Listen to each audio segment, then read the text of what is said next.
All right. Buenos tardes, buenos dias, buenos tardes, good afternoon. This is Roxana Bangura of the Roxana Bangura channel and the Bangura Chronicles on TikTok as well as Facebook.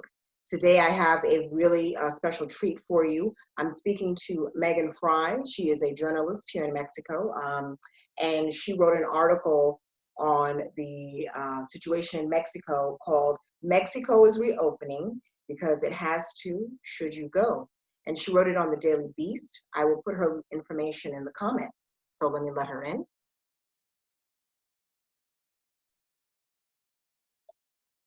Benvenido, benvenido, welcome. Hello. Hi. Hi, welcome.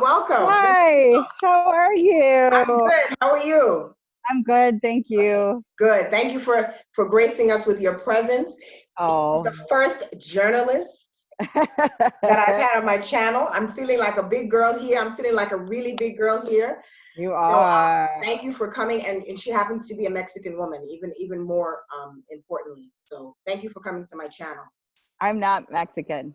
Oh, really? Why did I No. think you were? Okay, well, she's a journalist. Why did I think you were? Are you from the U.S.? I'm from the U.S. Okay, yes. okay. Mm-hmm. All right, my bad. For some reason, I thought you were Mexican. Well, yes. her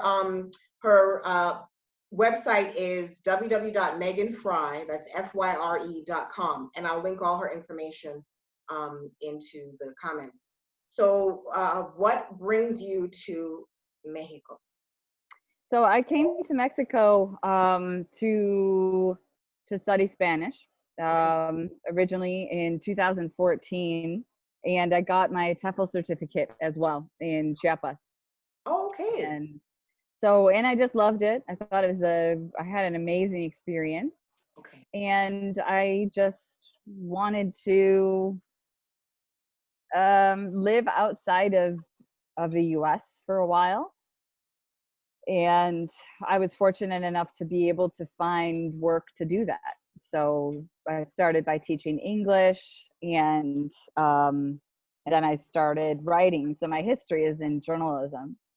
But the state of print journalism and otherwise in the US was a little bit hectic for a while. It still is. So I kind of stepped away from it, and now I've been back in it working as a full-time freelancer for about 3 years. But yeah, so that's kind of my Mexico story. Okay, I can relate to a lot of things. My undergrad degree is in journalism. So I thought that I was going to be the next Christiana Anandpour. Oh yeah. Foreign correspondence was my thing.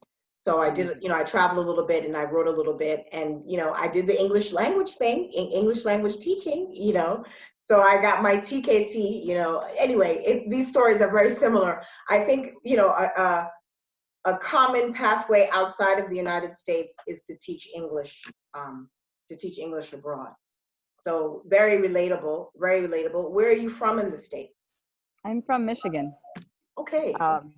Yeah, so kind of like more of a rural area, about an hour outside of Detroit, but kind of like Detroit is the city in the United States that I most associate with, because it's like Okay. Well, you're from a cold place. I'm from New York.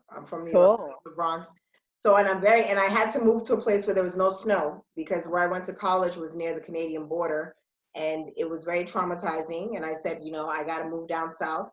So it was New York, Maryland, and now we're down here in the south. So how long you've been here? You said 2014? 2014. Yes, I spent the majority of 2014 in Mexico. I went back to the US and picked up a bunch of jobs for about a year, and then full-time moved down in January 1st, 2016. Okay, you've been here a while. Okay, I came a year after you. I came June 20th of 2017. Oh yeah, that's when I came down here. And so when you came, Obama was still the president, right? That was like his last year. Yeah, he was still president. Exactly, that was his last year. So I was in Mexico City during the election. Okay. Yeah. All right. And I announced our move formally to, YouTube, when I started my YouTube channel on the day, what do they call it? The inauguration day, I think, Yeah. the 20th. That's when I started my channel. And then it was a countdown to move here, and various reasons why we moved. What I want to talk about is, I mentioned the article, I mentioned in the intro. Um, Megan is a journalist, as she said, she's a writer. And the article she wrote was for the publication, The Daily Beast, thedailybeast.com. And I saw the article, and it resonated with me. I agreed with a lot of the things that she said. And I consider myself an immigrant to Mexico. The term expat to me kind of says I'm kind of spending a little bit of time here. Maybe I'm not as committed or acculturated into Mexico, because I live in an area of Veracruz. Veracruz in and of itself, it doesn't have many people from the United States or Canada that I know of, at least in my area. It's very regular Mexico, as it were. And let me go over the name of the article is Mexico is reopening because it should, because it has, wait a minute. Mexico is reopening because it has to. Should you go? So I really want to dig into that.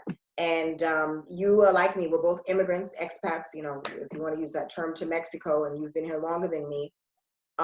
What motivated you to write the article? Yeah. Let me first, I want to touch on the difference that you noted on of the expat and immigrant, because I think it's really important. And I think that if we look around the world, we tend to see that people can call themselves expats if they're coming from a first world nation and living in a developing country. So what's really the difference there, I think, is just focused on like socioeconomic background of that country. Why can't somebody from Mexico be considered an expat in the United States? So I think it's really important distinction that you made. And I also consider myself an immigrant.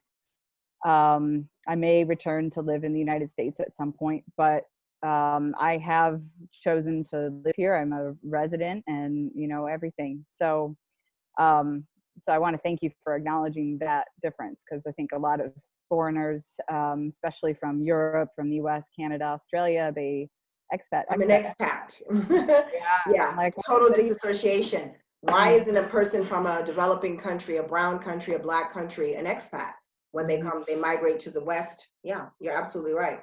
Yeah, and so that being said, so to get into the article, really, I spent all of last year, all of 2019, most of 2018, just hammering it as a writer, just like pitch after pitch after pitch, and like working super hard trying to get my voice out there and cover some really important topics, and write about Mexico in a multidimensional light, I guess.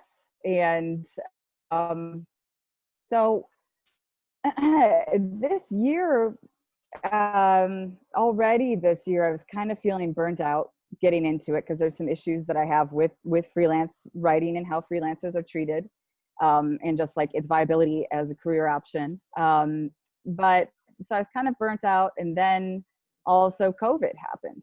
So everybody and that I typically wrote for was just like, I mean, I have tons of pieces that I have been waiting for them to be published, and I don't know if they ever will be, or, because they're more travel related, or, everybody's focused on COVID. So, and the thing about COVID is I never felt like I should be talking about it, because I really don't understand what the heck is going on. I don't know what to say about it. I wear my mask. I am respectful of others. I quarantine and, social distance and everything.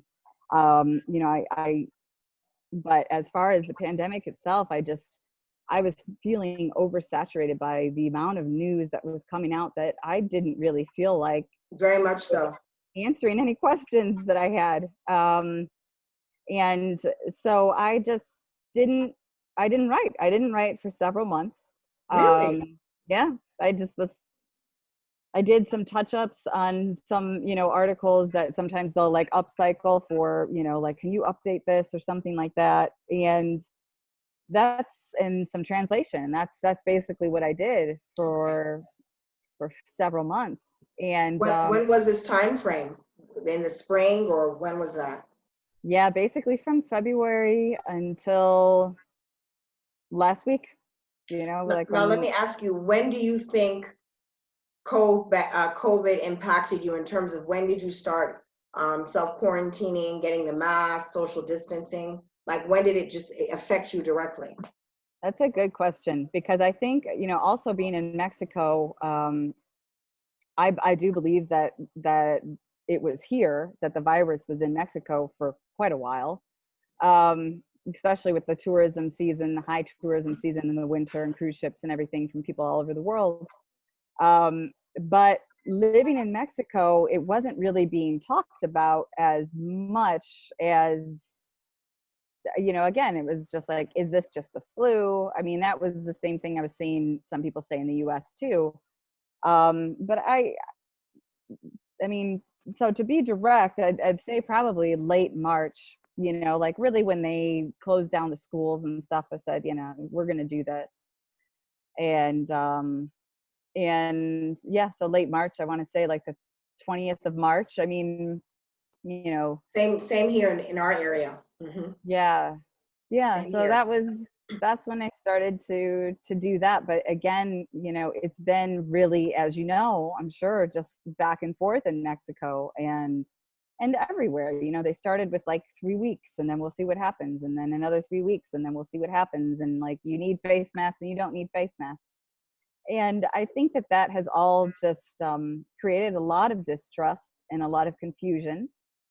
And I'm not, on the side of people who are like out there screaming in people's faces about how they should be able to get a haircut, and not wear a mask. I'm not on their side. But I do understand that it is confusing and there's no absolutes right now. That's the thing. We're held hostage by so many unknowns. I've been having these ongoing conversations with friends. I have a friend who's very skeptical. She's like, I have two actually that we talk about this every couple of days. Like, oh, we're not seeing anything. Like, we're hearing that the morgues are full, and the healthcare system in the States as well as Mexico. These two friends live here, but we're hearing that the morgues are full, that there's so many people dying, but there's no video. We have to see everything. We're voyeuristic. We have to see to believe. And I said, well, healthcare workers can only say so much. They're in the States as well as here, and we're not in the front lines. We're not healthcare professionals, so we don't see what's happening. Are the numbers being exaggerated? Does a mask work? Does it not work? It's just like you said. It's very it can be very stressful. It causes a lot of anxiety. We don't know. With the whole thing with March happening in Mexico, I remember hearing about COVID maybe January, maybe February, but really, that's in China. What does that have to do with China? And Yeah. this is the first time in my life where there's been a pandemic that's affected me directly. There was Ebola, avian, H1N1, whatever. And I'm like, okay, well, that never impacted me personally. And I remember, teaching English here. My students were like, Maestra, you can't go to New York. New York is messed up. And I'm like, And they were like, nah, New York is messed up. And I'm really in my own bubble. Like, I'm in my Mexican living world bubble. Like, I'm not even thinking about anything going on outside of my day to day. And my students were like, don't go there. Do not go to New York. And this is like February. And I'm like, okay, whatever. But then, this thing was coming. It was coming. And even now, it's like we're being, I don't know, it's like we don't know what's happening. It's particularly in Veracruz, they say the numbers we're red, code red. I talked to my girlfriends in Jalisco, things are opening up in Puerto Vallarta, but then tourists and expats or immigrants descend. It's just, I don't mean to go off on a tangent, but it's just very, very stressful. And what I've been observing is Mexico is not closed. Everybody and their grandmother is coming to Mexico. Yeah. I don't know, taking temperatures, wearing the mask. People who are in Playa del Carmen, Tulum, they're like, hey, the Americans that are coming here are not observing the laws and you're in Yeah. Baja California. Yeah. So that's a touristy place. What are you seeing when people come in from north of the border? What are you observing when you have to go out? What do you see? Yeah, it's interesting because a lot of people are seasonal residents in the part of Baja California Sur that I'm at, which is about an hour and a half north of Los Cabos. So a lot of people just they left as soon as it started to become a problem, and they started to worry about their ability to get home for their summer activities that they always plan. Um, so a lot of people, I saw them just kind of like getting ready to leave in, March, April, and, even now, so I haven't seen a whole lot of tourists from, but I don't go out very much. And they just started opening bars here in Todos Santos about like last week.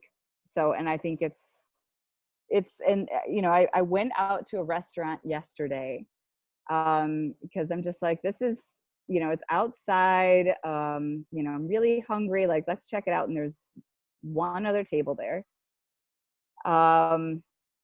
And it's very strange. It's just like people aren't really, I wouldn't say that they're not taking it seriously here, because they definitely are in pharmacies. And I had to go to the doctor the other day.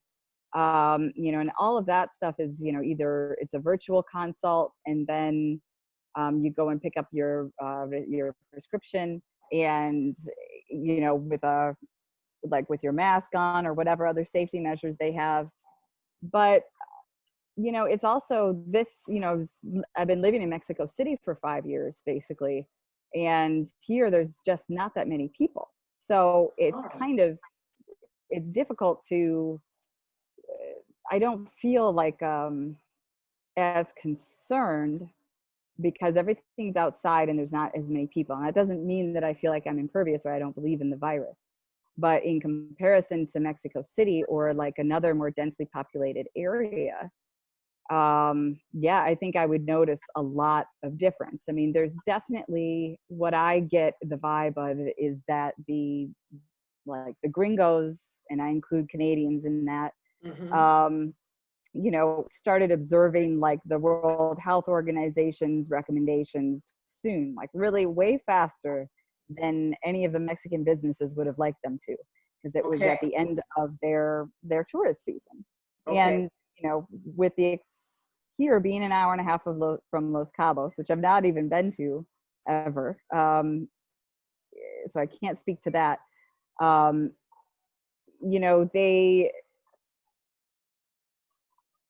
I just feel like there was a big confusion as to, we're at the end of our tourist season, like why can't we just hang on for like another couple weeks? But the kind of like the bread and butter of a lot of the businesses here that are specifically geared toward a certain economy, which is the foreign economy. Obviously there's like taquerias, and there's like all kinds of food here, and different restaurants that are geared more toward like the locals. So here there's like all these different economies. There's like the the millionaire foreigners, and then like the regular foreigners, and then like the lower, like people like me, I guess, or like a middle class person, but also a foreigner, so I have access to foreign money. And then there's the Mexicans who have money. So Mexicans from, in general, Mexico City, Guadalajara, Monterrey. And then there's like the locals, and then there's a distinction between like the farmers and the ranchers, and then like the locals who live in town. So there's like all these different economies going on. And you can tell that there's definitely like there's a lot of families here that are really extended families that have been here for a long time. And these areas haven't been touristed as long as like. How are they coping now? Those families that are on the lower strata of the economic ladder, you don't have the tourists coming in, maybe they get something, like how are they coping in light of COVID? How are they managing? Yeah, I mean, I think that they're in many cases not. Some people live on ejido land, so that's a communitary land. Mm-hmm. And others, I mean, there are some sort of, government assistance that they receive. Mm-hmm. Um, but I So think you want to that, explain what Edo land is? Like, yeah. yeah, you want to Hmm. explain what that is? Yeah, ejido land is the process of it happened after the Mexican Revolution, which was heavily rooted in agrarian reform. So ejido land is a process of giving land back to the people of who are natively there, who are indigenous and native to the region, really as a revolution from what had been going on since the Spaniards arrived, which was the hacienda system, Mm-hmm. which was essentially people working for nothing. Mm-hmm. Um, Serfs, fiefdoms. yeah, exactly, Yeah. exactly, and Mm-hmm. that's very visible. That culture is very visible in the mainland of Mexico. Mm-hmm. Definitely, I'm sure in Veracruz, I've seen it a lot. In Morelos and in different parts of Mexico, you can still see like these kind of like medieval like serfdom cultures that I It's still alive. You still see vestiges of it. it is, and here it's a lot different because there wasn't a lot of gold here, and basically they Los Cabos became a tourism destination not until like the 1970s. Oh, So okay. I mean, the culture is different. People own their land. A lot of people have sold their land to in parts of the Ejido land um, to people, and they've made some nice cash off of it. But a lot of people, I think, live on trade. I think they live on um, fishing and Like you day know laborers. yeah, I mean, or just like What a is it? The self-employed informal economy. farmer. I think that's what they call it, right? The informal economy. Yeah, it's very informal, the Do economy you see here. a lot of that in your area, your region? A lot of informal economy? I Like, would because say when so. I think of Baja California, I think expensive. It's like Uh-huh. mini America, but I know that's just me being ignorant because I've never been there. But I'm thinking, oh, it's close to America. Oh my gosh, it's so expensive there. I tell people there are many different types of Mexicos. There are Yes. many different types of Mexicos. So is that right? Because you said it was a mixed bag. Do you have a lot of people in your area that rely on the gig or informal economy? Oh, absolutely. And so we're, at the tip of the Baja Peninsula. If I were to drive, the southern tip, basically, if I were to drive to Tijuana, it would probably take 21 hours. Oh, you're very So, far. yeah. Very far. Okay. So there are pockets of like where, foreigners have set up. And obviously that's going to be closer up to like up to California in the States. Mhm. There's more. Um, but yeah, here it's like there's pockets, and then there's places like La Paz where it's like, this is a very Mexican town that's been there for a long time. It's the Okay. capital of Baja California Sur. But then Okay. there's, it is beautiful, and tourism has been promoted here, so there are people who have second homes.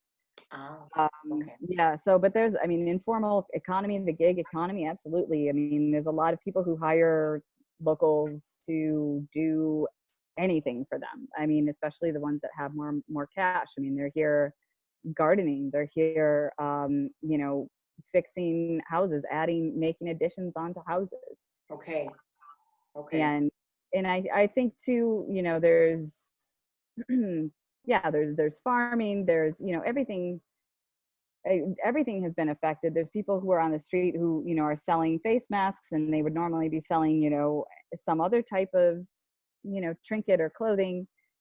um I mean, in comparison to Mexico City, I think that people are definitely better off here, again, because it does not have the I feel like people own their homes here, like the Okay. locals. It's a home that's passed through the family. Okay.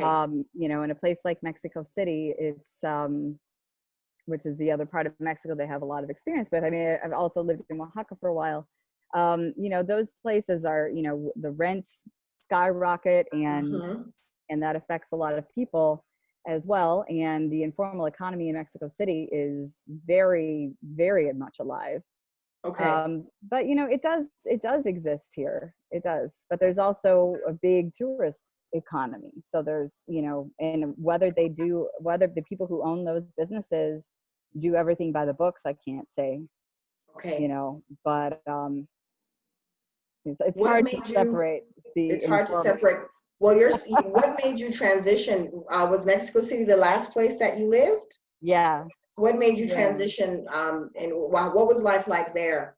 I don't know if I can live in Mexico City, even though I love Mexico City. It's one of my favorite yeah, cities in the world. yeah. But I know that um, getting around on the subway was fine. People are beautiful. But the Mhm. times when I've been in a taxi, been in people's cars, the traffic really bothered me, because that bothered me before I left the States. And I said, look, I'm not dealing with traffic anymore. It's aging me. It's adding my grades. Yeah. So how was life in Mexico City? What made you transition to Baja? Um, So it's a great question. I adore Mexico City. I think it is one of the most interesting places I've ever been. I think it's endlessly fascinating. I think it's completely unknowable, Yes, and that's exactly it's, right. I mean, it's just Yes. Ooh, wow. ooh, ooh, yeah, yeah. And Sensory overload, sensory mm, overload. Yeah, I oh love that place. yeah, constantly. And then just like any big city, you kind of you settle into your neighborhood and your niche, and you go to your mercado, and you go Mhm. to your restaurants, or your doctor, whoever it is, and you've got your park and everything. So when I first moved there, I was going to UNAM, and Oh, okay. the National Autonomous University of Mexico. And so I settled in Coyoacan, which is a beautiful historic I've neighborhood, heard of there. Hmm. and I never left, because I think I just got to the point where it's like, especially coming from like Detroit area, and we don't have much public transportation there. Everything is in a car. There's not really a lot of population, and I was just like overwhelmed. I mean, I was distracted and everything. It took me probably like 3 or 4 months just to understand how to ride the buses, because it just looked like sounds so It's silly. intense. I'm like, It's I don't know intense. where this goes, Yeah, it's and intense. it's intense. But yeah, I love, the public transport. That's usually what I use there. What really started to happen, and being a writer, being based in Mexico City, especially traveling as much as I was, is fantastic, because to go to any part of Mexico, I either hop on a bus or I take a cheap flight, Hmm. and it's easy and it's affordable, and I love traveling in Mexico. I love going. I mean, I've been to Orizaba. I love. Have you? Yeah, Oh, you've been to my yes, and I love Isn't it. it pretty? Isn't it beautiful here? Amazing. Yeah, I'm a So mountain pretty. girl. Like, I love, and that's, yeah, that area, and like Jalapa. It's just that whole. I think Veracruz is one of the prettiest states, I do and too. I do too. interesting, very interesting. So basically, long story short, because I could talk about this forever. But basically, what happened was I started to have health problems in the Oh, city, and is I it the pollution? Did that affect you? the air pollution affected me a lot. And I mean, I was popping a Benadryl every day, Mm, and not that that's the worst thing in the world, but every day I don't want to do that. absolutely.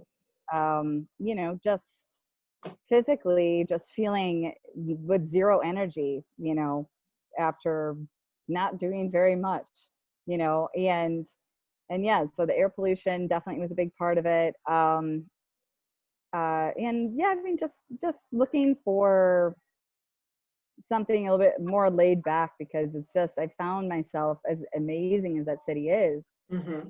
I was like, I don't have the energy to go and do all these things that I want to do. So wouldn't maybe I should just live someplace else and come and visit, Okay. And How long so were you out there? how long have I been here? No, in Mexico City. In Mexico City, I was there for 4.5 years. Oh, you did your time. I mean, my thing is, it's a new country. We've been here three Yeah. years, and I'm like, okay, well, where's next? You want to experience. There's so much to experience. I have friends there, and when I was there, the last time I was in Mexico City, the Day of the Dead Halloween weekend, Yeah. and 2019, and I got sick, and I Yeah. stayed sick. We have asthma, we have allergies. Got sick on the bus, uh, and at the time, I didn't know what happened to me. I was told by the doctor that it was a sinus infection. Yeah. No, upper respiratory infection. So Mm. it started with an earache. It just progressed into December. I lost sense of taste, and I write about this. I couldn't taste, I couldn't smell. I had a severe fever, one of the worst headaches of my life. And this was in December. Still don't Yeah. know anything about COVID, don't know anything. And I had a racking cough, like a cough where I had to use the nebulizer machine, and I still wasn't able to breathe. I was sick from that Day of the Dead weekend, and I was all in the street. I was in the neighborhoods where my girlfriends live. I was in the Zocalo. I mean, crowds, hugging, kissing, just, all in the community, having fun. So I was with a whole bunch of, a rack of people, and I couldn't get better until maybe the first week in January. Mm. Spoke to other people about it, wrote about it, and they're like, yeah, I was sick around the same time. These are people here, and these in Mexico as well as the States. Mm. And what, if I remember correctly, either October or maybe August, this thing came about in China with the COVID, in Wuhan. So, and of course, Mexico City, world-class city, international city, everyone is there, and just couldn't get better. And, didn't know anything about it, was sick for a long time. And I'm wondering, did I have COVID? Now that I know what it is, now that I know what it is, Yeah. And my girlfriends here, friends of mine, their husbands, a girlfriend here where we live in Orizaba, a son got very sick. They had to take him to the beach because he got asthma. I never had asthma before. And he Yeah. became asthmatic. So they said, look, salt air. One thing I love about the doctors here, they do the traditional medicine, but they also do the old, grandma remedies. I love that. They're like, he needs salt air, take him to the beach, clear up Yeah. his lungs. And I love that. It's a real balance.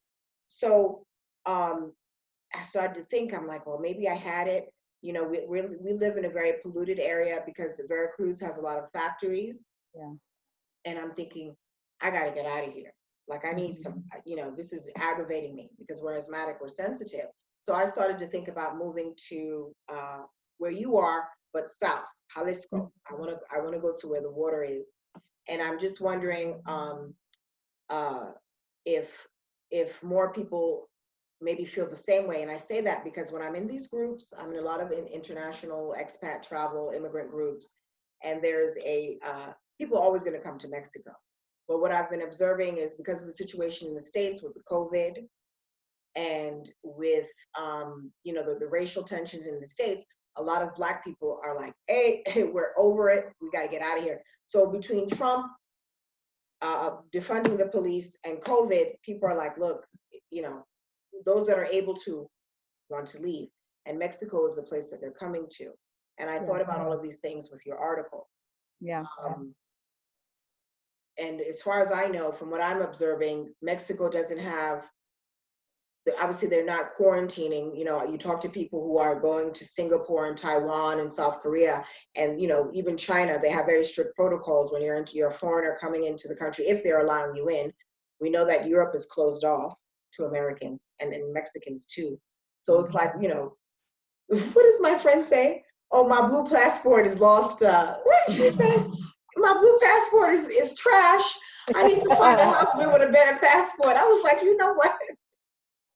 Yeah, me too. Africa, Ghana is closed off. That's where my ex-husband is from. My daughter's Ghanaian. So it's like, well, where can I go? So my question to you is, with this wonderful article that you wrote from the Daily Beast, what do you think? We're open, right? You and I have the luxury of earning our living from our homes, right? Exactly. And that's a privilege. That is a luxury. And I talked about it on my channel because I was working, teaching and doing my side things. And I'm like, well, I know I'm very lucky because I don't have to go out there and sell some chicle on the roadside. I don't have to go drive a taxi. I don't have to be in anybody's store, or whatever the case is, whatever job you have. With your article, I've been, sending your article everywhere, pushing it on people. We're open. Yeah. So We are. we're open. You know, you said that there's the bar open by your neighborhood around your way. We're open here in Orizaba. The mall is open. So what do we do now? Because to me, the curve is not going to flatten anytime soon in Mexico. Oh no. Right? And you know, I have a girlfriend in Rome, and she was posting regularly. She's an American in Rome, posting regularly because you know Italy was just terrible, terrible months ago, and it's gotten better. And I'm like, well, now it's our turn. Yeah. Yeah. And you know, when all this started to happen and people were locking themselves up, as you know, especially, you know, in a place like Mexico City, when there weren't that many cases, at least on the books, I was like, you're going to be locked up for a long time, you know, and we all will be to some extent, to the extent that we choose to. I think, and that's the sad thing, is just like, yeah, it took longer. We were seeing that with a lot of parts of the world. It wasn't like, you know, and that's my problem with some of the articles that have been written and that I didn't really want to participate, was that, you know, people are just kind of just willy-nilly glancing at some statistics and then making inferences off of it, you know, like, oh well, it's hot weather, you know, like it dies in the hot weather. Look at Indonesia, like their numbers are down. And it's like, no, it just took a while to get there. Like It they're just took a while. and it's going to continue in those places, and in Mexico as well. And I think, unfortunately, Mexico is not prepared, and many countries aren't. I mean, we could say the United States is not either. No, So absolutely I'm not. No, not picking absolutely on not. Mexico, not picking on Mexico, Yeah. but you know, it's not prepared to for people to be self isolating for more than 4 months, as we've seen, because it's very arbitrary. The opening has been totally arbitrary. It's just like, Very okay, much so. yeah, we can't afford to lose any more money, like, you know. And now it's a big time for Mexican tourism, for national tourism, July, the month of July. So there's that. I mean, there's, you know, a lot of Mexicans are going from, you know, the cities into Cancun or Acapulco. I mean, Acapulco just opened. Oh, is it And open too? Okay. I mean, Okay. as the last time, I mean, a couple days ago it was. So, but you know, I don't know. I mean, are they going to open it for like this big season and then just be like, okay, we made as much money as we could. Like now we have to close again, and then we're going to try to open for winter. So I don't know what the strategy is in Mexico. I don't know that there can be. I think that it's herd immunity is the way that people are going to have to get through this. I think Apparently, I that's going to mean, be our reality. Herd immunity, because you know, Jalisco, for example, my friend lives. She doesn't live in Lake Chapala proper, but the you know the general area, and and another girlfriend I think in Puerto Vallarta, and there's talk where they opened up, and now there's talk that they're going to be closed down again. The yeah, mayor of what is it, Mexico City? I want to say Scheinbaum, but I don't know if yeah, that's is that Scheinbaum? They opened up, and of course everyone yeah, came out, and I understand that because I have cabin fever. Like I want to go to the beach too. Like I'm over yeah, it staying in the house. But she's saying that they might close down again. Like you said, there's no strategy to it. And this is not, again, it's not a critique of Mexico, because it's the United States. We see what's happening in Florida, yeah.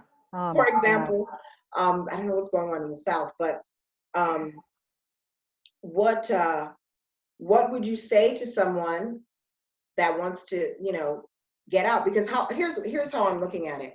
I understand the need to get out, because that's one of the reasons why I got out of the United States. You know, I Yeah. have a better quality of life here, as a Black person, as a Black woman.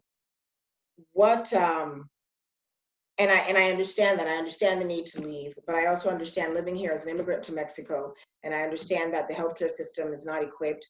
I understand that people need to work. Um, and you know, I've been asking people in the groups, are you self-quarantining? Are you isolating? What are you doing to make sure, you know, to prevent the spread of COVID? Because as an American, you're not allowed to go to Europe right now. Hmm.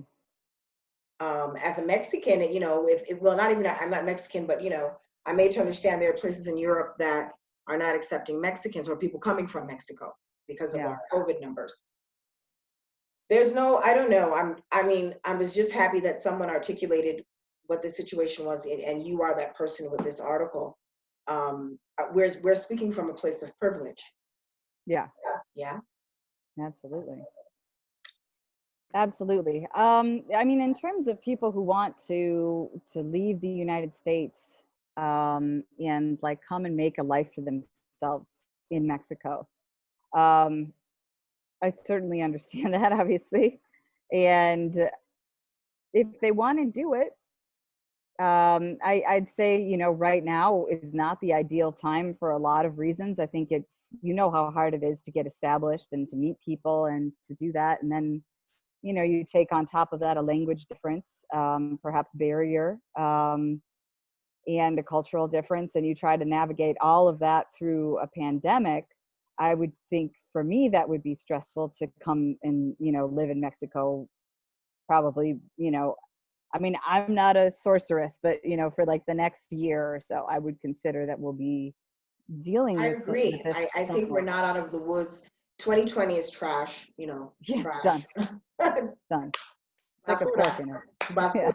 Yeah. You know, 2020 is basura. And then, Yeah. uh, you know, I said, okay, the 2020 is done. And then with people, you know, vacationing here, and, you know, this is anecdotal. Of course, a lot of it's anecdotal, but, you know, I'm talking to people in different parts of the country. My girlfriend in Cancun, she lives there temporarily now, and she's at an all inclusive, but she's from Veracruz, but she's an American.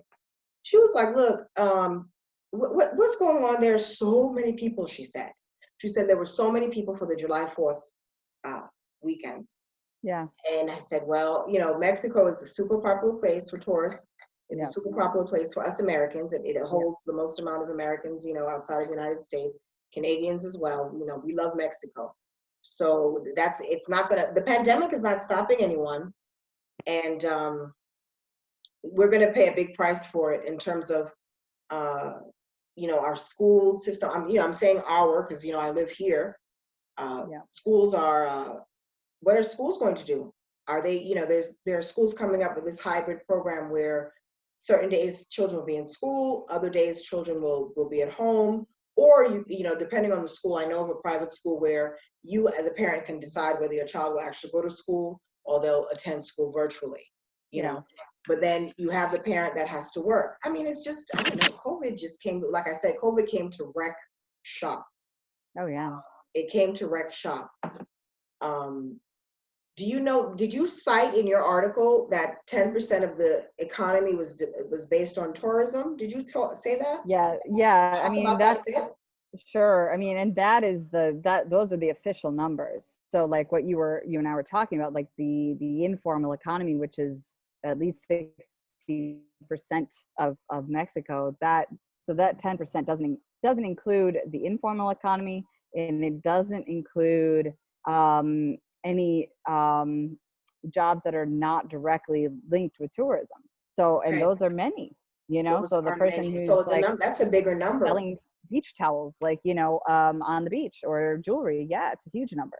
That's a bigger number. So especially, you know, depending on the town you go to. I mean, take Acapulco for example, which has now mostly Mexican tourists. I mean, like the foreign tourism has dropped significantly there over the past 20 years for a lot of reasons. That's a whole another article That's a whole other that I've article. got on Yeah, the docket.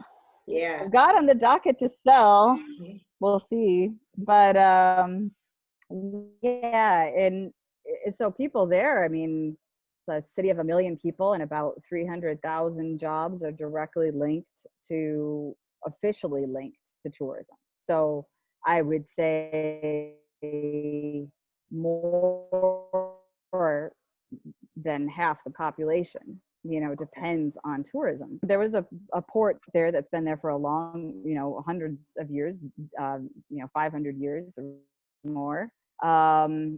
You know, it's always been a town, but it hasn't been a touristy city. And then it became a touristy city, and it went from 50,000 people to 1 million people within 50 years. Wow, You wow. know, so what do you think those That's people crazy. came for? Those people Yeah. came to work at the Mm-hmm. hotels, and they came to build hotels and work in that all the industry, and and Yeah, side Acapulco gigs. was very popular when I was growing up, 70s, Yep. 80s. Oh, you know, you would honeymoon in Acapulco. That's what I knew about Mexico as a child. Acapulco, and then it wasn't until maybe college, you know, you kind of hear Playa del Carmen, Cancun. No, it was Cancun. Right.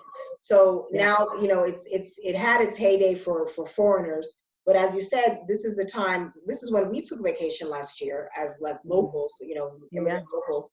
We just went to the beaches here in Veracruz.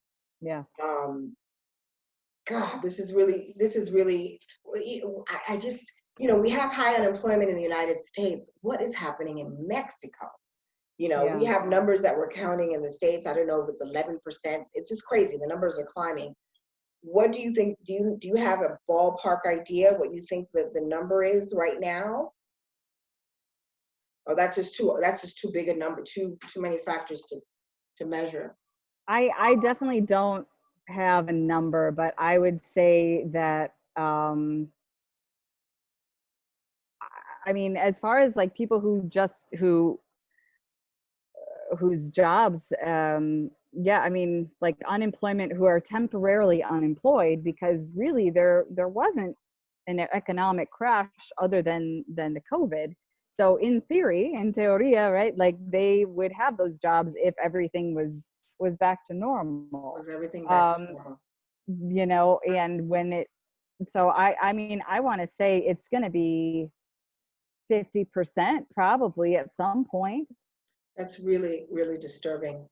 I mean, That's I very don't disturbing because I know that's very disturbing. My God. just think of the teachers that, you know, if they're not teaching, you know, I don't know, maybe there's also a room to put like underemployed. So yeah, like you've got like somebody who's a hairstylist, and they've got a few people who are like, yeah, it's okay, like I can let, you know, I'll let you cut my hair right now, I need a haircut. But they don't have their business open, and they might not have it for a while. I mean, a lot of places in Mexico, and like the real Mexico, you know, like Orizaba, places like that, you know, and it exists here too in Todos Santos. Like people have put their businesses outside their home, whether it's like a little mini Yes. store, or so they Yes. own that place. Mm-hmm. But yeah, I mean, as far as like other businesses, like restaurants that are not family restaurants, or, you know, I don't know what people are going to do. Oh, they're closing. I don't remember the businesses, but these are like major corporations. I remember reading that they may not reopen headquarters, but I can't recall the exact ones. But in light of COVID, they've had to Yeah. shut down, downsize. But then you have the you know, you have things like delivery. I mean, delivery is explosive, right? Because we need to get our Sure. stuff. So, you know, the Yeah. Rappi is growing. There's something here called WeGo. I don't know if that's nationwide. So there are people who are capitalizing on it. You know, people who are the motorcycle guys, you know, they're capitalizing on delivery. But I'm wondering, you know, it's just the unknown. How long? When are we going to have a vaccine? If this is how long we have to be in this kind of like suspense, and it's just really frustrating. But as Yeah. you said, you know, it's not the best time to move, and I don't want to, you know, I'm not going to be a Debbie Downer, be like, you know, y'all need to stay there because we got problems here. Because that, you know, I'm not Mexican, you know, it's not my country. I'm a guest here as well. Right. Uh, but my real worry is that people are not self-isolating, people are not quarantining, and I'm saying people coming in from the United States, people who have the luxury, who have the privilege, uh, who can self-isolate and quarantine and Well, social distance, because it's going to be a drain on the system. Mexico's advertising that they're offering immigration for healthcare workers. I saw that months ago. If you yeah. are a healthcare professional, you know, we are looking for you, because Yeah. the system is not equipped. You know, just like in the States, we have every country and their crosses that they bear, you know. Yeah. And you know, I think some of the hotels in Riviera Maya are advertising like this, and they've been advertising like this is the place to do your quarantine. You know, and you know, who's that marketed to? Even if it's marketed to people from other parts of Mexico, they're still traveling They're still to get traveling. there. So it's, you know, it's a lot to consider. I think, you know, if you must travel to Mexico, and I don't know why, you know, I mean, if you must travel anywhere right now, and there's all kinds of reasons why people might have to travel someplace, um, you know, you definitely take those 14 days and, you know, consider yourself as a potential carrier until we know otherwise. That's the best information that we have. And, you know, preparing to move to Mexico, what do I mean, I think, you know, after COVID, but in a post-COVID world, Mexico is going to have every place is going to look different. It's going to be hard, you know, to really predict what the US will look like, what Mexico will look like, what Ecuador or any place else would look like. And I don't want to be fatalistic. I don't want to take the fatalistic approach that's just like, oh, everything's going to be totally screwed. Everybody's going to be without money. No, you know, because I don't know that that's true. I mean, I know right now with the current systems that we have in place and the way that people make money, they are screwed. But as you've said, I mean, people are adjusting, and that is one thing that, you know, people do very, very well in Mexico. They are used to, you know, not having everything at their fingertips, you know, and I'm not including like the upper class people or even the middle class people. I'm talking about like like the average person in Mexico, you know, like they will survive, you know. I mean, health, I'm concerned about places that don't have hospitals. So like the smaller villages, you know, and places like that. But, you know, how people choose to make money. I mean, I think that being that we've already seen that the economy is 60% informal, possibly more. Possibly more. They will, they'll come up with a way to make money, you know, and we'll see what happens. I mean, maybe, you know, real estate gets really cheap down here all of a sudden because people want to sell, you know, I don't know. They want, like, the foreigners that are here want to sell their places, and, you know, I don't know, or the opposite, or they see Mexico as an escape, which it has always been. I mean, how It many has fugitives always from the been. US do you think are Mexico down has here? always taken us in. Yeah, you know, so you know, we'll see what happens. But I mean, as far as, you know, coming here for a vacation, I question why somebody would do that. And I do see that the airlines and the hotels are making these special offers. You know, I mean, you can fly from most parts of the US to Cancun specifically for less than $300 maybe right now. So There's a lot of flight deals. There's a lot of yeah, flight deals. Yeah. so there's a lot to look at. I mean, everything changed, and that's what we have to be, you know, cognizant about that. And I think that Mexico, maybe more than the US, because there's I would say there's probably as many regulations in Mexico as there are in the US. Maybe not as many, but pretty close, but they're not enforced as much. So that's good and bad, as you've, I'm sure, already experienced. It's kind of freeing, or it's a pain in the ass, and obviously dangerous for a lot of people. Less so for us because we're American. Yeah. But you know, I think that there will be more room maybe in Mexico to start your own thing that doesn't have to go through all of this bureaucratic rigmarole that, you know, I mean, Mexican bureaucracy is a nightmare itself, but there's a lot of avenues to avoid it. Okay. You know, so it's hard to say. It's hard to say, but I do worry about Mexico, and I do think that that Mexico is opening, not for the good of its people, but because there's so many people that depend on the It's US. a necessary evil, like you said, Yeah. the herd immunity, and it's a necessary evil.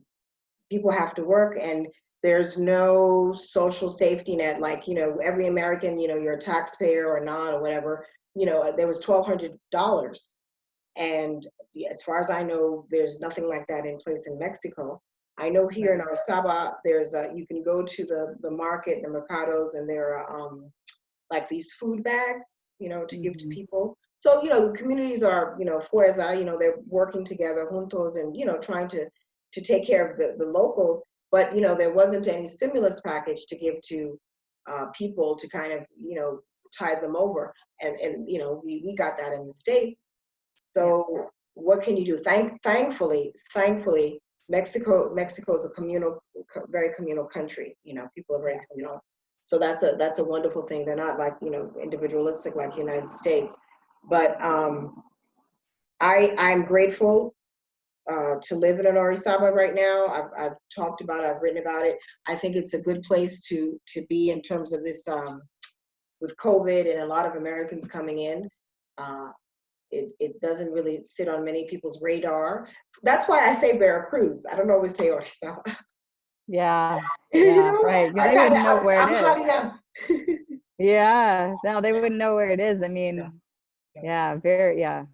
I mean, Mexico has so much. I mean, that's like I mentioned, a big part of why I lived in Mexico City was just like, oh, I can hop on a bus and go to, Puetzalan in Puebla, or, any of these beautiful towns that have such rich traditions, and natural beauty, good food, Beautiful people, gems. Beautiful people. Gems. Beautiful We're so people. spoiled. We're so spoiled.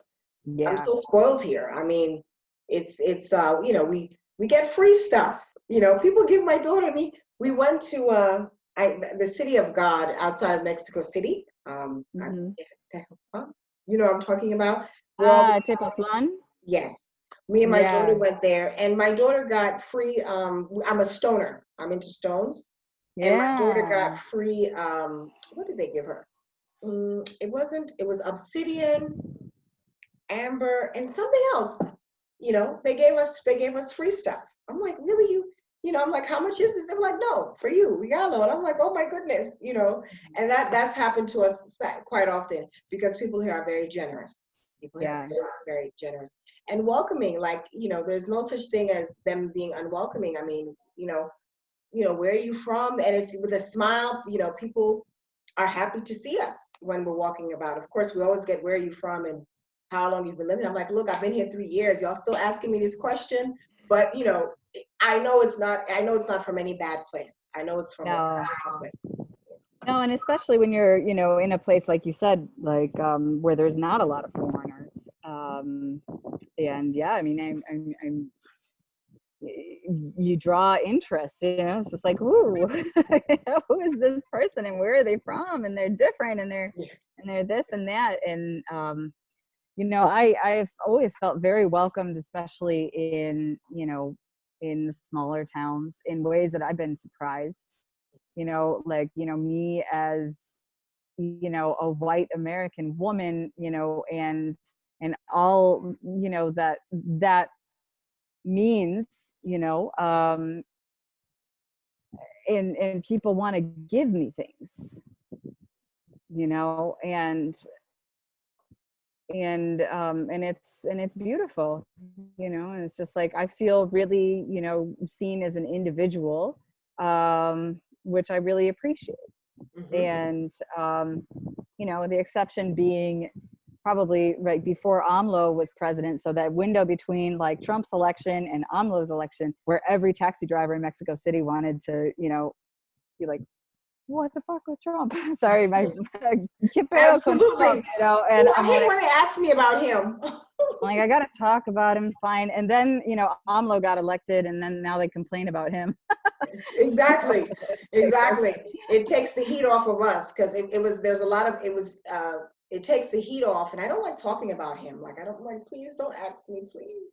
I know. You guys see, what do you want me to say? I didn't vote for him. What do you want me to do? Vote for him. I can't. They're like, oh, Obama was good. I'm like, yeah, well, he's not here anymore. He can't run a third term. So there you have it. How do you think, have you been paying attention to the meeting between AMLO and Trump? I really haven't. It comes on my phone, and I'm just like, I haven't really paid attention. Have you read anything? Because I mean, in English or Spanish, I haven't paid attention. Yeah, well, I was on Twitter the other day, and I saw, I don't know if it was Excelsior or Milenio. It might have even been El País. So they had, and it was just the photos. I'm like, what are these two cooking up? Like, what is going on? because, you know, Trudeau's not there. I don't know if they zoomed him in, but he's like, I'm not going. You know, it's like, we're in the middle of a pandemic. I'm not going.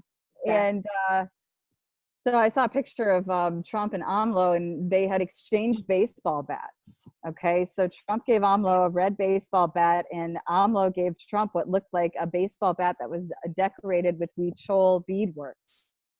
Really? Yes. That's so weird. What was So that? weird. It's What 2020. random. It's 2020. I said that. Baseball Okay. bats? Like, what does that mean? What are you going to beat your populace? I don't know. It's like a love for baseball. It's like you know, the American game, which again, you know, that's another thing I've been talking to people about lately. It's just like, even like my like super progressive friends in the States, they're like, Americans, Americans, Americans. And I'm like, we're USians. We sure are. I try to Because tell people, I'm like, people from the United States, you know, but we have Americans from other countries. And that's like a, you know, that's a thing here. That's a thing it is here. I try to tell a people, United States, Canadians, it's a difference than, you know, people here are Americans. I don't know what's going to happen. There was, oh, this is what I wanted to tell you about. There was an article I saw, I don't remember where, but it said that the migrant train, you know, and that's never stopping, you know, the migrant train, they're like, well, you know, it could be that 30% of the migrants are COVID positive. And I said, you see, this is, you know, ooh, the scary black and brown people are coming. People are flying here every day and they could be COVID positive, but they're not going to be under scrutiny because they have resources, you know, they have economic resources. These people are coming in, obviously, you know, you just have to assume that they don't have the resources to come into the country via a flight. You know, they're literally walking into, gosh, I need to remember what publication that was, but they're literally walking into Mexico, walking into the States, and, you know, demonizing the poor, the poor, and we see too much of that. Have you seen anything similar to that in terms of COVID and the migrants coming in? And this is something, migrants, we're talking about people coming in from Central and South America as well as other countries, because Mexico, this is, you know, everything is coming to me now. Mexico is very important because it shares land with the United States and Canada. So it is a route, okay? It's like a railroad that people use to get to the United States.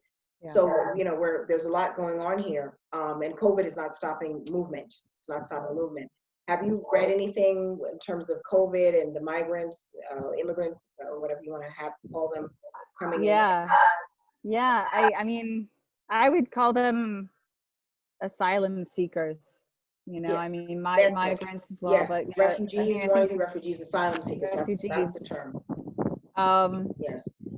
So what's interesting about that is, I mean, Mexico, if Mexico closes its borders, I think it will be the southern border, because Mexico also has, I mean, it's closer to like the white supremacy nation above, that it can punch down if it wants, and it does, you know, and that's not everybody in Mexico, but that is a policy that's happened. And I was actually really surprised at the racism that I've experienced, that not personally, but like that I've seen, and I've heard, in Mexico against people who are from, you know, Honduras or El Salvador, Nicaragua, Guatemala. Just you know, like kind of very similar to, and these are students that I had, ESL students. These were in Mexico City, and they were definitely upper middle class, you know, and they're just, you know, like, we don't want those people here, like, you know, sucking down our energies. And I witnessed that online and with people that I know here. People don't understand. We had gone down to Guatemala, and they're like, and I'm like, why not?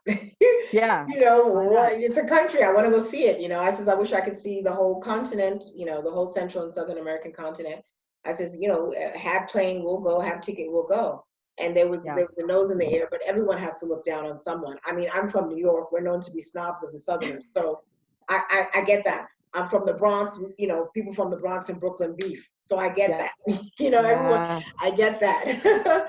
But yeah, I've witnessed that looking at other people. But you know, what I didn't realize was that everyone comes through those caravans. Everyone Yeah. uses coyotes. You know, these people that smuggle you into the United States. And I've learned about that maybe a couple of years ago. I didn't realize. I'm like, yeah, Mexico. I didn't realize that people are coming in from Asia, from Africa. You know, Yeah, and it's a route. You know, that's it's right. a route to either stay in Mexico or go north, you know, whether they get to Canada or the United States. And I was like, oh my goodness, you know, I never thought of that. Not everybody flies in from those countries, you know, across the water. Right. Yeah. Right. No, I think that definitely I mean, there's been a lot of academic study about, you know, like the Afro mestizos, about like the people who have like Chinese ancestry living in Mexico, but it's not something that's talked about as much in the society itself. You know, that this varied, I mean, the Mexican DNA is extremely varied from, It's a you know, the Arabs and homogenization. the Yeah. Spanish and the, I mean, and the Europeans and everybody, Hmm. and a lot of Africans. And so I think that that's another thing to consider too, that you know, it's off this topic. I mean, it's off topic, but I think it's something that that isn't recognized as much. And you know, because maybe there is more nationalism, you know, in Mexico than I can see, because I'm from the United States, you know. But I think Mexico is a very nationalistic country, and Oh, there's kind of I agree with that. this Oh, identity I of like, agree with we're that. Mexican. Oh, You know, maybe absolutely. you're Absolutely. Moreno or you're Güero, but we're Mexican. But then Oh, obviously there's, oh, I agree with that 100%. From you know, my daughter being a student here, from working in schools here, from you yeah, know, being it's Mexico first, and then whatever, fill in the blank. The census came to our door, yeah, and I yeah. was so excited. I mean, I think my boss, because we had just started quarantining. So Yeah. my, you know, my boss is on the phone, you know, hey Roxana, this and that, the kids, this, that, and third. And I'm like, oh, the census is here in Nengi. I said, oh, Yeah. they're here. We have to be counted. We have to be counted because we never counted Black Mexicans. We have to be counted. Count us. You know, I was so, and I invited him in. You know, you're not supposed to invite anybody in, but you know, I was still a normal Roxana mode. I was like, hey, come in, have a seat, you know, and was very excited to be counted. And you know, I couldn't believe that, you know, it's 2020 and it's only now that Black Mexicans are being recognized. And that was another reason why I moved to Veracruz to study the African history here, which is, you know, I'm still digging. It's very, that's like my thing. I'm very fascinated by that. And I've met countless people, particularly in Veracruz, because I think Castro may have launched a part of the revolution here with, what's his name? What's his name? Everybody loves him. Che Guevara. Yeah. So, you know, a lot of connections here, and people always assume I'm Cuban. And they're like, uh, my grandmother was Cuban. My great Yeah. grandmother was Cuban. And I'm like, really? You know? Mhm. So there's a lot of, you know, there's the African, like you said, the indigenous and the European connection, but you're Mexican. Right. You're Mexican. And people get, you know, I've run into people saying, hey, don't bring your American problems here. You know, don't bring your racist colorism American problems here.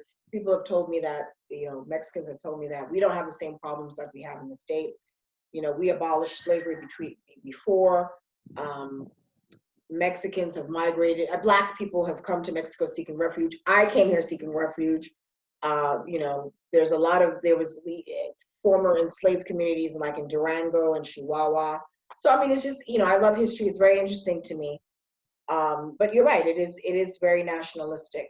You know, look at I don't know. Have you ever been to a flag ceremony in the school here? Have you ever No, witnessed? Oh, it's like no. a half hour. Yeah. It's not a game. Right. You know, they're like, well, what do you do in the United States? I says, well, we sing and we put our hand over, we do the pledge, and that's about it. But Right. it's very formal. It's very militaristic.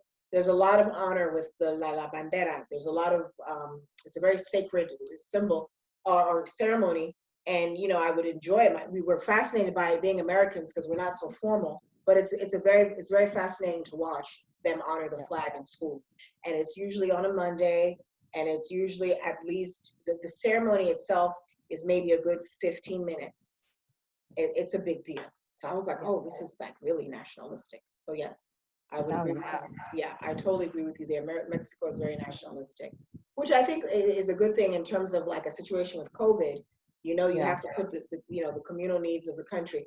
America will never be that way because we're individualistic. That's why some people are not wearing masks. I'm like, you guys are still not masking? And they're like, yeah, no, it's not, we don't have to. I'm like, oh, okay.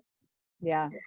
That has happened a little bit around here too, and that's what I think is just so bizarre is that, you get to, like, they have the traffic light things here in Mexico, Mhm. right? So it's like, okay, we're in orange now, or we're in, yellow. Well, I don't think anybody's been in yellow yet, but the other day, it was like 2 weeks ago, people who previously were just like wouldn't even come, you know kind of close to me at all. I've gotten so used to standing 6 feet apart from anybody I interact with. It's fine. But people came up to me and just like, oh, we can hug now. I'm like, can we? When did that happen? Like, why? That's it. So It doesn't appeal to it appeals to my American sensibilities. That one thing I do like about it is the social distancing. I like, yeah, don't, that's my space. yeah. And that's not a thing in Mexico. People, for as an American, we have our space, we have our square. And I haven't seen people, have you seen people hug and kiss where you are to greet one Uh, another? I haven't seen that. And it's so weird um, not to do it because, I've seen some hugging, but like I guess around people that like they kind of know what everybody's been up to, and that's another thing I want to mention is that like with schools out, probably out for at least the next 3 months, if not longer. Mhm. I think people are going to develop these kind of like small groups of people where they're just like, okay, you're taking these precautions and we're going to take these precautions. And so we can kind of open up a little bit. I see that happening. I see that happening in Mexico City. I see that happening in Baja California Sur. And I've read that it's happening in the US as well, where it's just like, okay, like, especially for kids, because at some point they have to be able to be kids. And and so it's interesting, but I haven't seen like this level of like hugging and kissing. But like the locals here, I mean, they were having karaoke parties. They never stop. They have like like Sunday night Really? People were karaoke parties. partying? I Oh mean, my unfortunately, goodness. they're amazing singers, but like, yeah, they never stopped. And I think that is part of, like I wrote in the article, there was a road blockade that was set up, as people just like, no, we don't have COVID here and we don't want it. And we're going to act like it's not here. And the numbers here in this specific town, I think there was a nurse, there ended up being like 13 or 14 people infected because a nurse was working in Cabo and she lives here. Mm. And that is something that is definitely worth mentioning, about like the healthcare system. It's like, well, maybe they can tend to you, but I don't know how well the doctors and nurses in Mexico and the other people who are involved in healthcare are protected, to be honest. And that, concerns me. If nurses and doctors are getting infected at higher rates than a lot of the civilians are, Oh, which is, absolutely. Yeah, I mean, PPE, I don't know if it's still in short supply here. I know we couldn't get the paper surgical mask was an issue. I yeah, don't know now. I haven't, because I've just gone to the regular, we buy our mask and wash it every day. So I don't know what's happening, but I do know that here in Orizaba, we have an intensive care unit, and yeah, we're one of the few intensive care units in the area. So people from other cities are coming here for COVID care. wow, That much I do know. So obviously it puts the community at a greater risk. Um, there are places that I just can't go to in El Centro, and I love El Centro. It's so much fun just to walk around and people watch and yeah, look at all the shops. I'm always entertained. This is like our big fun, walking in El Centro. And yeah, we can't do that anymore because it's like a high risk area. So they've cordoned off a lot of places. And those are mom and pops, right? Those are mom and yeah, pops businesses, and we can't go there. So the mall, super commercial mall that houses the Walmart, that's opened up, and it's really sad to go in there because a lot of the businesses are shuttered. Oh, it's just sometimes, I don't want to be selfish. I want to. We do yeah, have a pandemic, but then I'm like, I want to enjoy my life because it depresses me. Like I'm legit depressed that we can't take our dog to the park. Like we got a dog in April or March, and she's yet we haven't taken her to the park. Like we can't. The parks are closed. Right. And my daughter's like, oh my God, Mama, this blows. I want to go to the park. And I'm like, well, please, we don't want the police to come and bother us because the parks are closed. And I know I'm sounding like a very spoiled individual, but it's bothersome. You do want things to return to normal, but the normal is you can't you just can't be the way you were prior to COVID. Yeah. You know. I think that it just happened so fast that there wasn't really any time to get used to the kinds of restrictions that we're experiencing. So it is like, on a scale of things, like some countries are really restrictive. Mexico and the US are not as restrictive.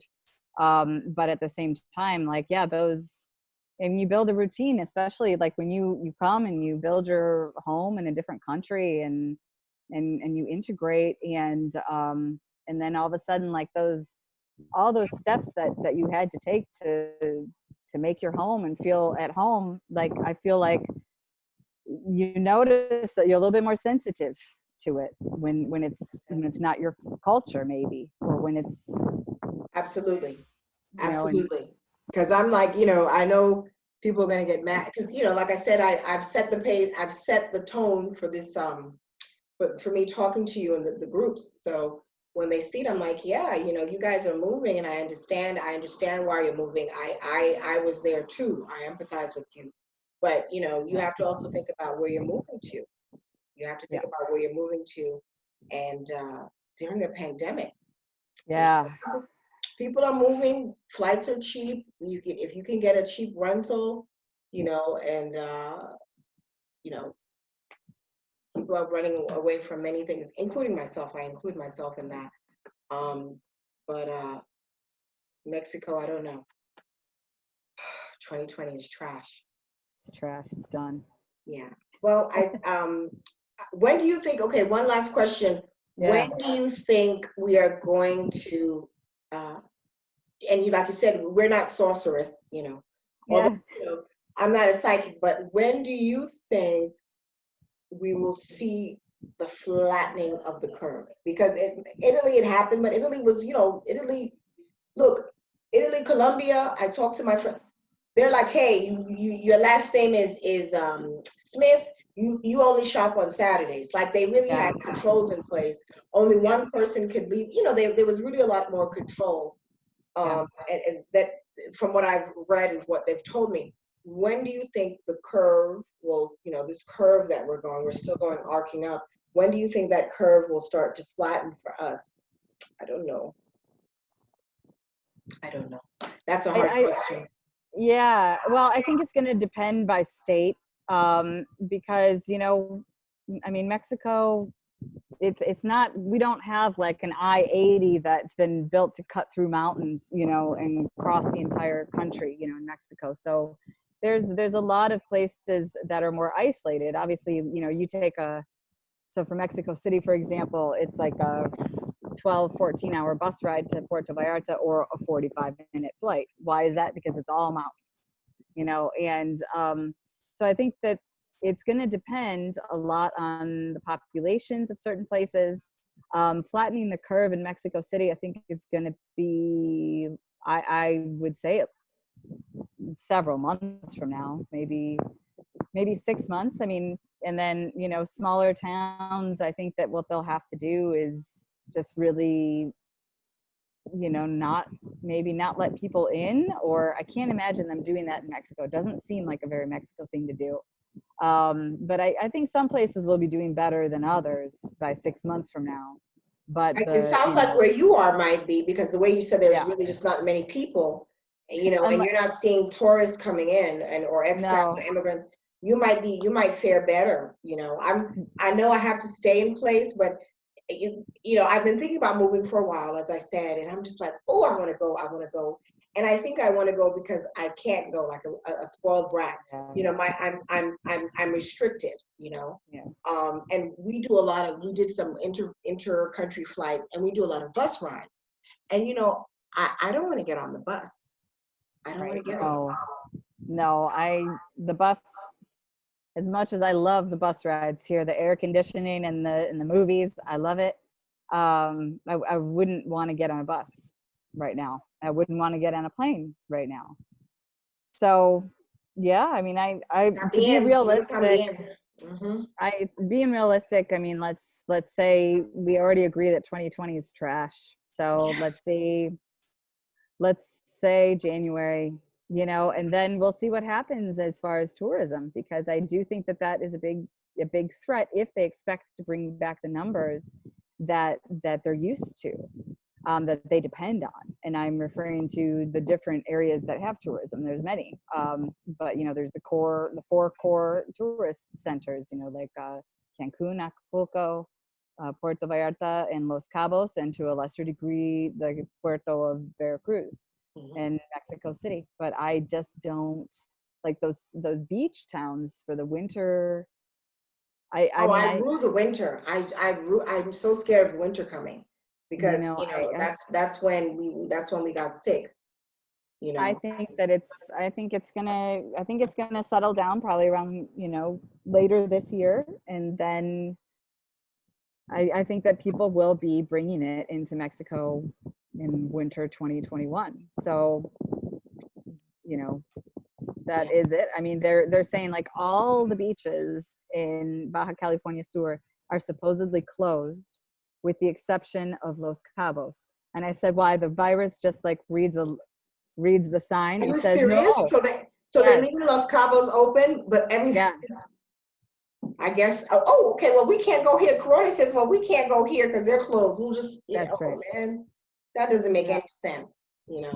It makes, I mean, the only thing, it makes sense because that if you look, there's like, I don't know what the website is, but if you look at like, God, what would even be the Google search?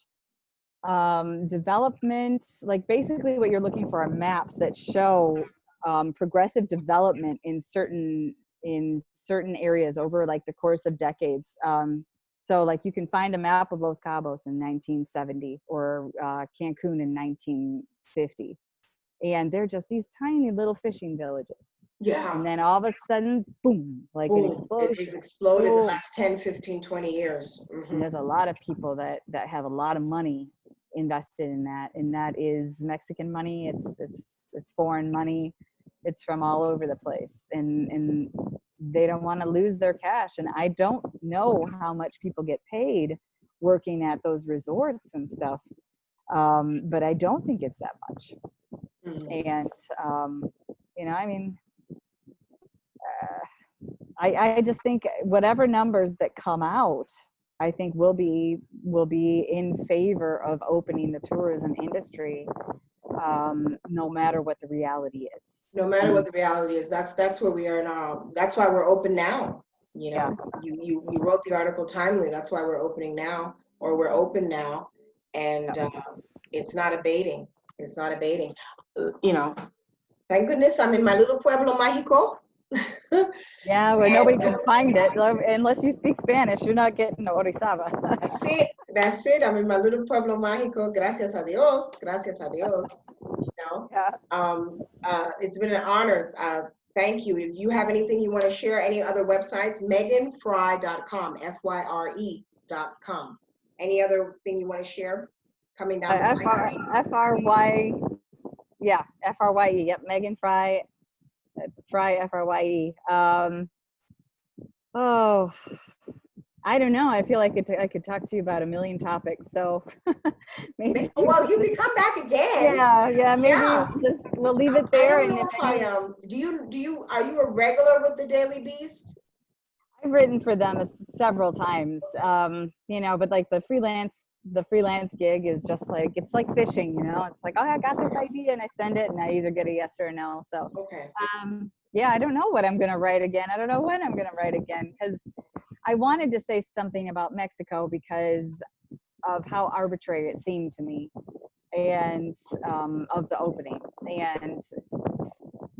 And I just thought that, just seeing people like, oh, I'm just going to go to Mexico. It's just like, well, think about it. And also when people go to Mexico, I guess this is the other thing I want to add, like when we're able to travel again, because we will be able to, we don't know when, but when we're able to,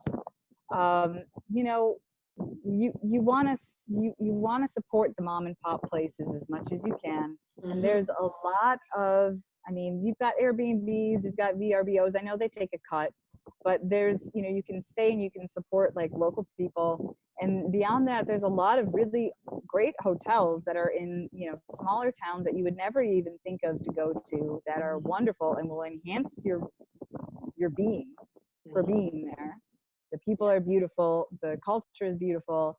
So many things that we've lost to assimilation, in the United States, and corporations and everything, all of our ills are still very much alive in certain parts of Mexico. You just Absolutely. have to get off Absolutely. the beaten path to get to it, which I don't recommend doing until the pandemic is over, because they have elderly populations and they don't have as much of an access to healthcare. But when you're there are some beautiful hotels, $20 a night. You get a really nice room, bathroom, super clean, great food, and you just get to experience life at a different pace. And I think that, when we talk about visiting Mexico, it doesn't always have to be, going to Playa del Carmen. And, it's nothing against Playa del Carmen, but it's, there's other ways to experience Mexico that ensures that you're actually really supporting the economy. And so, maybe that could be another thing. Responsible tourism, conscious tourism. Absolutely. Absolutely.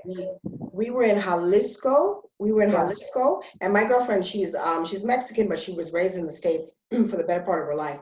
So we linked up and we went to Jalisco, and we went to the Tesmal, the springs, the volcanic springs. And she goes, Roxana, this is like the real deal Mexico. She goes, you're not going to see any north of the border people. I was like, let's go. And it was one of the best days that we had.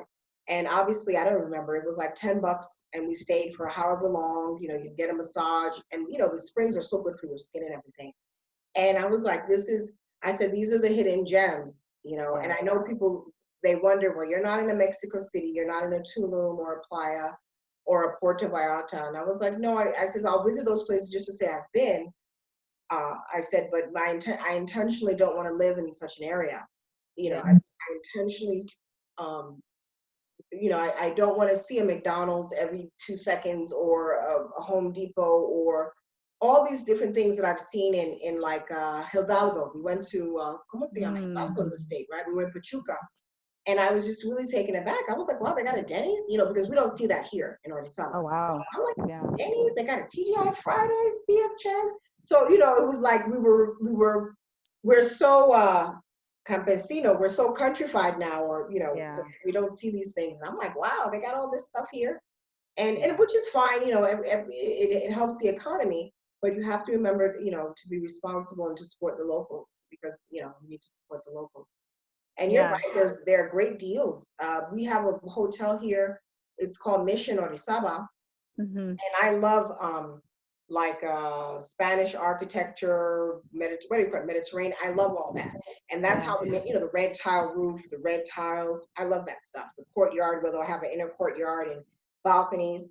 And it's a gorgeous hotel, and it's a locally owned hotel. And when I was looking to move here, before I got my place, I was going to stay there. They have a Hilton here, and there's a Marriott. I was like, oh, I'm not staying there. I want to stay at this little hotel because it's gorgeous. It was just, because there's a whole romanticism to Mexico that I love, and it's very romantic. I know people, I'm not doing anything, but it's very romantic here. And I was like, oh, I've always dreamed of staying in a place like this. I've always dreamed of having a house with a red tile roof and red tile floor, and the Moroccan Spanish mosaic. And I'm like, this is the thing that I've seen in my head. I want to stay here. So, and for that, I'm so grateful, to this country, for so many things. for so many things. And I hope that Absolutely. we'll weather this storm. And I worry about her populace. I'm generally worried about her populace Yes. in light of COVID, you know? No, I absolutely am. I think that, the leadership has not been very great. And I think that that's been in so many places. So it's just a wake up call for, unfortunately, and the people who always feel the wake up call the hardest are the people who have the lesser resources. But it's a wake up call for all of us to, question, like, how do we make our money?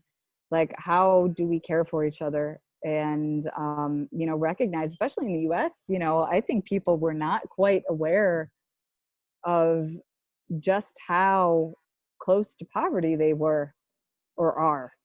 They're just like, okay, as They're long as talking I'm about making Depression era stuff. Like it's my $500 a pre-Depression. week, like $2,000 a month, like I'm good. And I'm like, okay, yeah, you're good. But what happens if you don't make that? So Exactly. after like a month, or how much savings do you really have? And like, yeah, we got stimulus checks, but yeah, I mean, especially New York, Oh, forget $1,200. What's about it. $1,200? New York, So San Francisco, California. You know, brutal. once upon a time, coming from New York, a lot of people would go to Atlanta, and Yeah, Atlanta was low cost. Atlanta has gone up because shift demographics. yeah, Atlanta's coming, has come quite costly. Charlotte, North Carolina, prices are going up. New Yorkers, wherever they go, they just, prices go up, go up. So these little smaller cities that people were moving to from larger cities are becoming more expensive. And as we know, people are like a paycheck away from being homeless. yeah, I don't know, I'm looking at jobs online, and these, there are still jobs, in the United States that are paying $11 to $15 an hour. Before I left the States, I was in a campaign, what is it, Fight for 15, where we were yeah. pushing to have $15 minimum wage. And that's still not prevalent in many places. But in 2000, the year of our Lord 2020, living in the United States, paying people $11 an hour. And let me tell you, the qualifications, they want you to have a lot of qualifications. For $11 an hour, what, what do you do with that? And Right. if you are making that much money, I mean, how are you surviving? I don't know how you're surviving, other than maybe you're doubling up. Several people are living in a space. I mean, that's the only way that you can survive, making that. And in most, that's why the homeless population is just out of control. I talk to people from California, and they're like, oh, if you live in certain parts of California, you're tripping over homeless people. Like Oh they're my just God. everywhere. And that's something you don't see in Mexico. People, you don't see many homeless people, at least where Right. I am. That's just not a thing. It's just Yeah. people have families and what have you. But the They, United States, New York is, New York is grew up with homeless people everywhere. But how are you surviving making $11 to $15 an hour? you'd Like, have to live in a very cheap place, yeah, you're not, and you have no or not quality of have life. rent. I'm sure your food is crap unless you're able to grow your own food. You may not even have space to do that. Or the Transportation knowledge, or the yeah. knowledge. Yeah, Yeah. you're living a really crappy existence. You probably only go to the doctor when there's, you're about to fall out, or the emergency room rather, when you're Yeah. about to And fall out. So what is the yeah. quality of your life? Yeah. Before I That's, left the States, I had two jobs. Well, I've always had two jobs. I've always worked two jobs. But I couldn't tell you my left from my right, going and coming. I had my mom, and she helped me with my daughter. Me and her dad divorced and everything, lost my home and everything. But if I didn't have my mom to help me, who's going to take care of my child for me? Because babysitting, childcare is expensive. that's right. It's so I just don't know. And I remember reading where they said, America, Europeans say strange things about America, like you worry so much about having children. Yeah, because the cost of living, Yeah. it's expensive to Yeah. raise children. Yeah. And you want to be your best self for your kids. And if you're working your ass off, like it's really hard. You get exhausted, and then all that stuff repeats, All that and stuff repeats. yeah, and I think that we need to realize, like people in the United States, like, yeah, I mean, I want to say, mostly white people, like just, you don't got it as good as you think that you got it. Like you're real close to not having it so good, like, you've got privilege, you've got all these things. And that's why people are grasping onto it. Because I think that they realize It's it's that it's it's a the it's American dream is a slippery slope. yeah, Slippery slope. Yeah. And I think and COVID really, like it put America's business on Front Street, because I know my people here were like, oh, cosas es muy feo ahí, things are very ugly in the United States. And it's like, I was like, well, the toilet paper, the bleach, the mask situation, the immigrants, migrants, and refugees in cages, the racism, the police brutality, COVID just, and these things have been happening, but oh everything yeah, has become crystallized. And we see, America's dirty laundry is being aired out. Thank God for the internet. Thank God for the smartphones. yeah. I mean, America's, it's got to happen, and it's happening. And and it's interesting to watch it from the lens of of being outside of the United States. It's, and hearing what people have to say about things. I mean, I remember, like, not to bring him up again, but number 45, the day after he was elected, I was bummed, and I was hanging out with some friends, some Mexican friends, and they were just like, what's up? And I'm like, we have a Nazi for the president, like we have a Nazi for a president. And they're like, what? We've never had a president that we've liked here.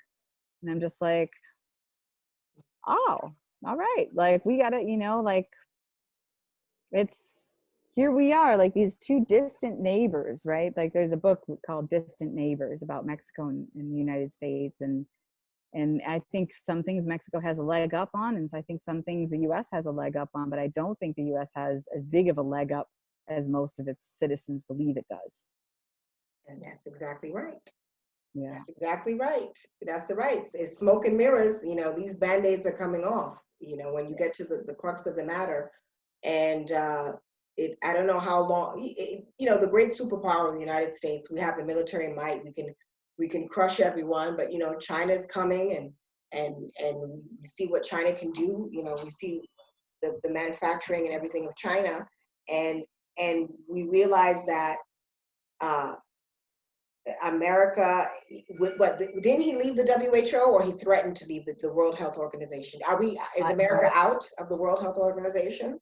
I'm pretty sure if we're not already out, we're on the way out. Yeah. So what is that? Like, really? So, just disengaging from all these international, systems, and how he's behaved in the public eye when he's traveled to Europe, things he's the way he treated the Queen of England, Merkel, Africa and shithole countries. And I mean, so like I said, the day I started my channel announcing the move to Mexico was when he became president. Because, coming from New York, you kind of grow up with Trump because you see the tabloids, and you know that he's a womanizer, he's a rapist. You see these things growing up because his name would always be in the paper. So there was all these scandals when he was with his first wife, and then he went to the Marlene, and then now he's with the third wife. So we've grown up, and I'm like, there's no way this guy's going to be president. You guys don't know him. He's terrible. He's a slumlord. Because you see this in New York. And then when this guy became president, I was like, oh my word, what is happening in America? Like, you really elected him, and his supporters, they'll support him to no ends. And he wasn't a big part of the move of here. It's something I've been wanting to do, but it definitely was something that contributed. I'm like, there's just no way. I can't believe America elected this dude. He went from one extreme to the other. So, and it's gotten progressively worse since January of 2017. And I don't know what's going to happen this November. I know. Yeah, especially if it's still not safe to be outside waiting in line to vote. We already have voter suppression to consider. Mm-hmm. That's already a major problem. It's already a major problem.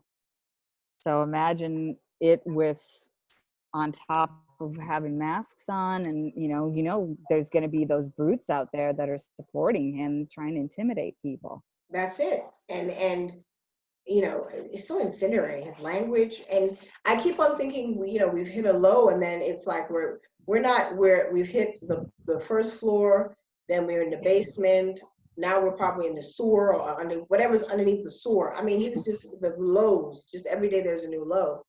And I don't know, now I think the latest thing was he's demanding, the governors open up schools. Right.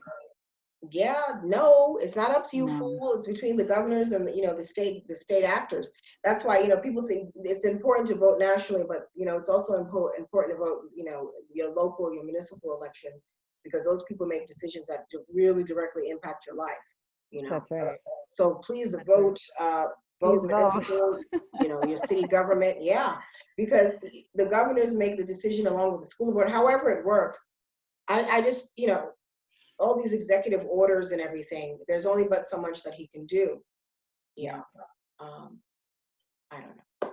That's God true. help the That's United true. States. Yeah. God help the United States. God bless Mexico. Thank you for taking the time with me, Megan Frye. Frye. Frye. Frye. Oh, Frye. Oh, okay. Yeah, like the boots. I think you might have said it right. I don't.